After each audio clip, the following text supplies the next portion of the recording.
To design a perfect shade sail, we recommend that you follow these design tips. Try and make your shade sail as symmetrical as possible. The reason is simple. The shade sail is really tight, and a symmetrical shape helps even out the tension. Also, a triangle shade sail doesn't provide much shade. We recommend that you have at least 4 fixing points on your shade sail. A square shade sail is ideal. It looks best and it provides the most shade. If you want shade in a certain place, take these factors into account. A shade sail has a curved edge on every side. There's a reason for this. The curved edge helps keep the sail tight. The cable along the edge of the sail, as it is tensioned out, is trying to pull in a straight line. Therefore it puts tension through the middle of the sail.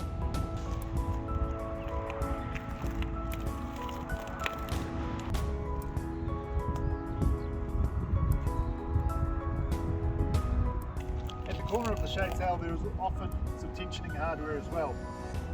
So the shade sail might not go all the way to the post.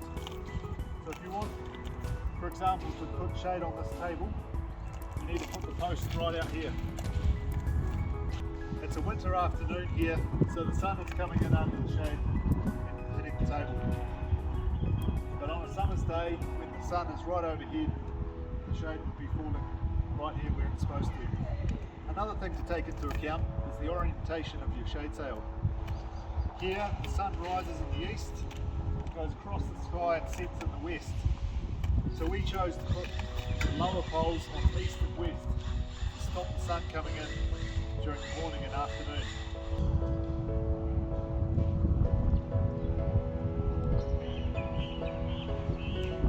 Speaking about pole heights, the ideal shade sail has a lot of twist.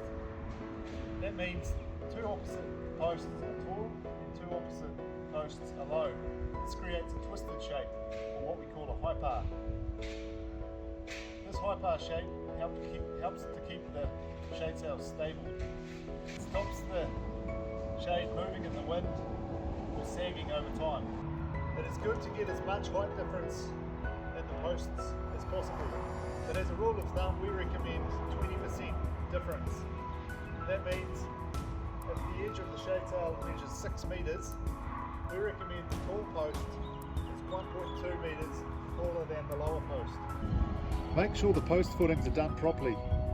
It is not worth taking a shortcut with your foundations, because if they're not done properly, the post will move over time, and as the post moves, the sail will sag. Then it could start to flap around, so be sure to do it right the first time. If you have a guide to help you with footing sizes, do it properly and you'll have a structure that lasts a very long time.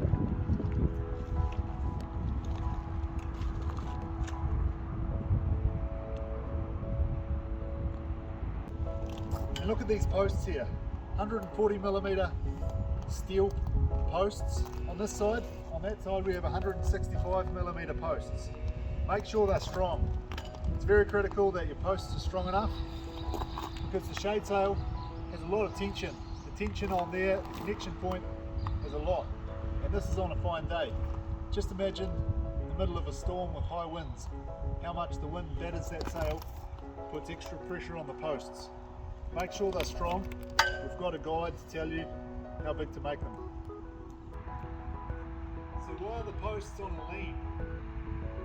Well, mainly it's a visual thing. They look better when they're leaned out, away from the centre of the shade sail. If you set them exactly plumb, when you tension up the shade sail, they'll lean inwards, and that looks pretty bad. We recommend for an ideal shade sail, lean your posts out approximately 5 degrees.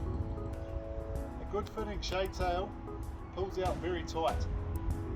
You want to get rid of as many wrinkles as you can, having a nice smooth shade sail, and the sides want to be as tight as possible. This helps keep the shade sail stable and stops it flapping in the wind. Although we recommend a square shade sail or a symmetrical shape, it's not always possible to put the posts in exactly a square position. So in this case, we've put a post on the outside of the fence. That's the beauty of a shade sail. They're dynamic, they're adaptable, and you can create all sorts of shapes. We hope these design tips have been helpful.